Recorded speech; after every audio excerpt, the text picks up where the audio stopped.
It's the first one that I've coached. You know, we've coached a lot of long kids, and we love long players here. We love tall players, but they got to be able to change direction. They got to be able to play in space. And Ryan really does. He worked really hard on it. Worked really hard in the offseason on being in a good football position with a good knee bend. You know, being able to play tall. There's nothing. You know, he can't be short, and we don't want him to be. So he's going to play tall. And we worked really hard on what that looks like and what that feels like. And I'm excited for his season. Those three true freshman corners, you did a good job recruiting them, all highly Thanks. rated. How you saw Denzel in the spring, obviously, Yep. in the winter, but I know it's early. How are they looking so far? Very, very good. Very pleased. Very pleased. Playing hard, playing physical, competing, not afraid. I mean, you guys understand. You got to go out there and play those wide receivers every day now. You got to be a dude, and they're showing up every day. It's exciting. I'm very happy with them. Probably one of them, you think, or more in your actually be in your rotation? You think? It's too early to say. To be very honest, it's too early. But I would expect them to be contributors to this football team, whether it's on special teams, whether it's in the secondary, somewhere, somehow, they're going to be on the field for the Buckeyes. Kerry, we only see a couple periods, but Cam did a couple DBUs out there in the defense session early on. That wasn't bad. Pretty good, right? I thought so. Has he looked? I know Ryan said a pitch count early on. Mm-hmm. Has he looked like he's fully back to you? Yes. What does that mean for you? Well, it means everything, right? You know, Cam was playing really well last year. People forget that. You know, he had a good camp. He's playing really well. He's going out there playing nickel, playing man-to-man in some tough situations, and he was playing really well. And so it was a heartbreaking injury for him. Worked hard to rehab it. Found himself in a good spot right now. We are going to be careful. We are going to be cautious. We should be. But at the same time, he's got to knock the rust off, and he's got to be ready to play. But he's fast, he's twitchy, you know, and he's going to go out there and compete. I imagine this is probably a combination of things, but he's played a lot before, so maybe doesn't need a ton of reps, and he's coming back from injury. So is that going into the balance there? No, he needs a ton of reps. You know, that just, we all need a ton of reps, but we're going to be smart about it, and we have to be, because we can't show up, you know, September 2nd with half the guys, unless we can't help it. But if we can help it, we're going to help it, everything we can. And he's got to do his part to take care of his body. For him specifically, coming off the kind of injury he did, like what was sort of crucial for him to get back? You know, I think more than anything with an Achilles, and I'm not a doctor or a trainer, I just know that there's a mental block there where, because that's just one of those things where you explode and it snaps, and you didn't really do anything wrong. You didn't fail to stretch. There wasn't something that you did that created that. It just happened.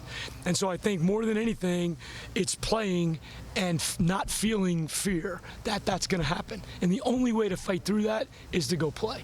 And so we're working through that process right now. And I'm not going to tell you that's easy, because it's not. I think that's a challenging process for him. But I also think the more he does it and the more success he has, the more comfortable he'll feel. Cam is one of the guys who needs to lead that group along with 7. Yeah, you know what? It's an interesting group when you talk about leadership, because we've got some veteran guys there, but we got some young guys who are not afraid to step up and be counted too. I mean, you know, we got second-year freshman guys that are going to go out there and show up. So it's an interesting group when you talk about leadership. What I think right now is they're all competing, which I don't think gets any better than having competition. Who are some of those younger guys that you've seen kind of step up in a leadership role? All of them. I mean, and not necessarily so much in a leadership role, but as much as just showing up to play. You know, it's corner. I got that guy. I got to go play. I mean, I don't know how much leadership you need. I got to go play. So you got to know how to do the things inside the building and how to do things in the classroom, and that is being taught by all of the DBs. You know, Marcus Williamson's a great leader. Seven's a great leader. Those guys show them how to do business. But when it comes time to go line up and play, let's go play. Obviously, Cam's injury changed things last year. Ideally, do you want to have 3 guys rotating rather than just 2 guys playing? No, 3, 4, 5. They can play, they're going to play. We're going to play fast, fresh players. And that's not just a corner. Fast, fresh players are going to play. That would be the objective. A year ago, you were pretty upfront about going to last season, that the COVID and Cam's injury kind of depleted the confidence that the people that you had that you were confident in. How much more confident are you just in the depth that you have at this time or going into the season? Today, 180 degrees. We got to get through camp. We got to get through camp. We got to get through camp healthy. You know, we got a lot of dings today. We got a lot of little things, you know, nothing for publication or nothing that anybody, but little things, nagging things, and we got to get over that. So, and we will. But the good news is, we truck guys out there, they play, and it's a much more comfortable feeling. I got to be honest with you. First of all, when you're at Ohio State, they love football. They don't get out there, Jeremy, by now if they don't love football, because they died in the weight room. You know, I mean, they didn't make it. So they love football because they had to go through a whole lot of stuff to get to this point in time. They're grateful to be playing football now, right? And not just hitting sleds and lifting weights and running up and down fields. They're playing ball. I think you see guys show it in different ways. I'm not a big fan of these guys. I'm a big fan of these guys. And so when you see guys running around high-fiving and hugging, I love that. When I see a guy ripping some other guy and saying, hey, you know, Haskell got after him today. It's a great thing. That's what we need. You know, that guy loves ball. And so, to me, that's an easy one to see. Does that make sense, Jerry?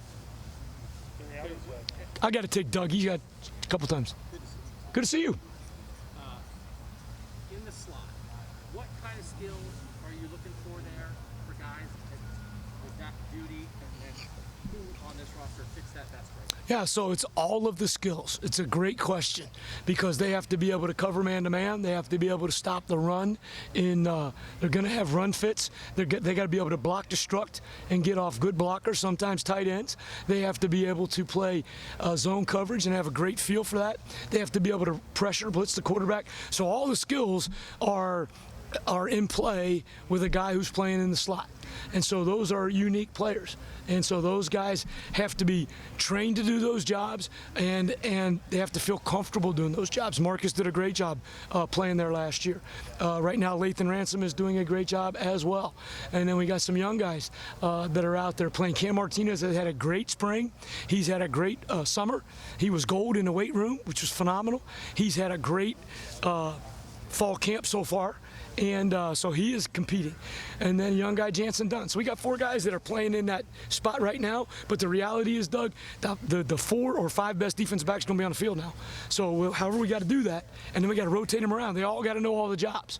They all got to know all the jobs so that we can do that and not be stuck with, oh, what are we going to do? We can't play out of defense because we don't have that guy. That makes sense? Somebody over here. Which one of those jobs do you think Fort Williams would do best? Which of those jobs? Somewhere in your 5 defensive backs out there. What does he do best? Well, Court, the thing that Court does first and foremost is Court Williams is the most diligent worker that I have been around anywhere, anytime, any place. The only guy that was like him was a kid named Logan Ryan at the Tennessee Titans. This kid is the first guy in the building every day. He's the last guy to leave. He's been living in a training room, rehabbing that knee. He watches film, he studies. Now he's got to go play. He had a year where he didn't play ball. And so it's not fair, Austin, for me to tell you exactly what he's great at yet, because we're working him back in. I mean, his ACL was October, right? So but man, I'm excited for him. I'm excited to coach a guy like that. You talk about leadership. Nobody has to wonder where Court is. He's in a training room. He's in a weight room. He's in a film room. That's where he is, every day, all day. Kerry, I remember when you first came back, we had a chance to interview you, I believe it was that February, right when you first came back, and you had just met Matt Barnes. I remember you saying how impressed you were with Matt Barnes. Yeah. What do you think of his promotion, working with him more now? Yep. You having more freedom, kind of just be the defensive coordinator? Yep. Obviously, you're starting to work with the corners. So what are your thoughts on that? I love Matt Barnes. I think Matt Barnes is a great coach. Matt Barnes is a technician. He coaches technique. He coaches it hard. He understands scheme, and he does a great job in that regard. He is a diligent, detail guy. He is my perfect partner in the back end because diligence and details are not always my strong suit, and he holds me accountable for that. I'm going to get them going, and they're going to go hard. He's going to make sure that every T is crossed, every I is dotted, and he's doing a phenomenal job. He prepares his meetings. I'm in all of them, and he is doing a great job preparing those kids in the back end. I'm very excited about the job that he's doing. It frees you up a little bit, doesn't It does. It does. I love it. It does. I get to go down and watch Larry's guys sometimes, and I get to watch Larry coach.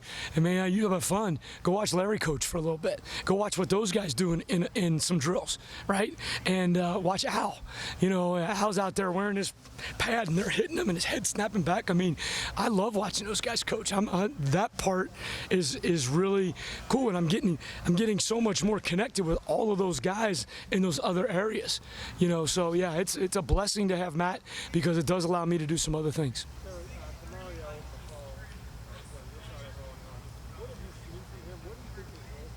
That's a great question because Matt had a great description of DeMario yesterday, and he told the DBs this. He said he's a piece of clay. He's a piece of clay. He just does everything the way we tell him to do it because he's never done it before. Whereas other guys, right, do things the way they want to do it because they've done it before. Not DeMario. So he is doing things exactly the way because he doesn't know any better. And you love that about DeMario. And he's high energy. He's quick twitch. I'm excited to watch him play. And he gets out there and he's a rep eater. He shows up every day. He's eating a bunch of reps and he's competing. And there's more than one occasion in the meeting room where Matt's pointing out, hey, this is the best of these techniques that we've had so far. This is the best, and it's DeMario. That's fantastic. Third, I think, but that's okay. All right. I don't know. I mean, we got a month. He's gonna play. He's gonna play. So, that's the great thing about where we are right now. We got guys that are competing, and guys that are gonna play, and guys that are confidence givers right now, which I love about them. You feel confident that they go out in the field. You can call what you want and go play ball. Okay, is Josh Proctor one of those guys? What? Confidence givers? Love Josh Proctor. Best offseason he's ever had. I haven't been here for all of them, Tim, but he's had a great offseason. Great offseason in every area of his life. I'm excited for him. Josh can run and Josh can hit. And now Josh is taking on some real good leadership, communication, and excited to watch him play back here in the back. Yeah, he's showing up in places on the field where he didn't before. I mean, just to explain to me what that means when you say, he's... Yeah, I think what I would say to you is this. He's showing up consistently in places where he didn't before. In other words, flashes of greatness. Now we're getting consistent greatness, not flashes. Right? We can see it. You're not there yet now. We're going to get better all month long, but he's coming now. Good, great question. Yeah. Yep. What would go into maybe a recruitment plan?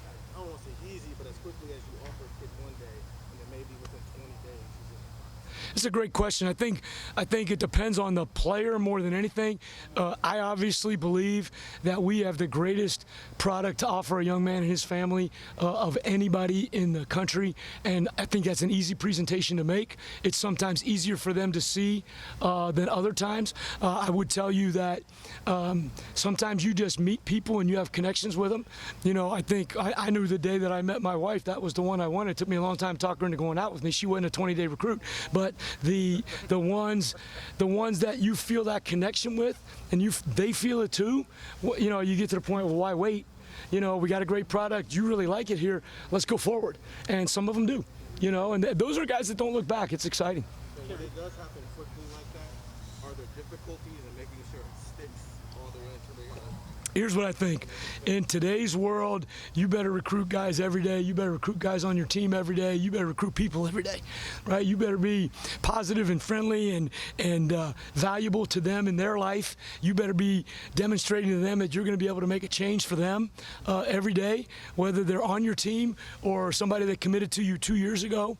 Because I think if you don't, there's too many people in the world that are showing them other things, and I think that's life. That's the world we're in, and that's okay. Because if you don't like change, you better learn to like irrelevance, and you better be able to move with it. Kerry, you said it's 180 degrees, just in terms of some confidence level. Like right now, you stay healthy. Yeah, day 3. If you feel good about the depth and the level of confidence in that, how does that affect how how you'll call a game defensively? Well, dramatically, right? I mean, I mean that's. I'm not going to tell you because then everybody will see it, but it would affect dramatically how you would call a game based on the level of confidence you have in each of the 3 levels of the defense. And you want to do things when you call a game. You want to play to your players' strengths, you know, and so you have to. And so, based on their level of confidence at each of the 3 levels, that will dictate how the game gets called. Kerry, Last question for Jeff Coach. Harrison I'll get said you, Bill. at Big Ten Media Days that the defense is tired of hearing we suck. Are you seeing that from these guys that they're pissed off about the way last year went? You know, I mean, and I could spend a lot of time on that. I'm going to say that they seem to me to be a really highly motivated group of young men who got a little pissed off in them. So, yeah. Last question over here for Bill. Kerry, you talk about the guys who can play cover safety. Yeah. Marcus, Lathan, Jansen, all kind of physically. Cam Martinez, you forgot. That's okay. They're all pretty different physically. Yeah. I think you'd say the same about Ronnie and Craig and then Bullet. Like, how much of who plays will be dictated by matchup when you have sort of different shapes? A lot. It's a great question. A lot. You know, I was sharing with them yesterday. You know, I had a kid who played nickel at Tennessee, but when we went 12 personnel, he played corner. You know, it might be it's going to be based on our opponent and based on our skill set. The best 11 players to win that play are going to be on the field for the Ohio State Buckeyes. And then the next play, the best 11 players for Ohio State to win that play are going to play. We got a lot of good players here.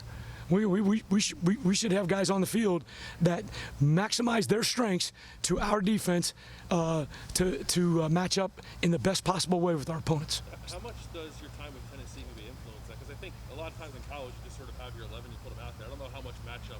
Well, the great news is that Ohio State got more players. I mean, a lot smaller group when you're in the NFL. Now we got a lot of guys. And like you're articulating all these different body types and skill sets and all that kind of stuff. They've all got a great role to play. And I think the way to keep them happy, keep them energized, keep them healthy, and to keep them playing fast and physical is to play them. And so, you know, let's go compete. Now, you're not going to take a great one off the field, and at the same time, there might be a guy who's got his 15 plays, and they're pretty good plays. Great question, Bill. Last question, Coach. It's going to be 17 degrees at kickoff in Minnesota. I'm wearing a jacket, daggone it. Hey, good job, guys. I appreciate that very much.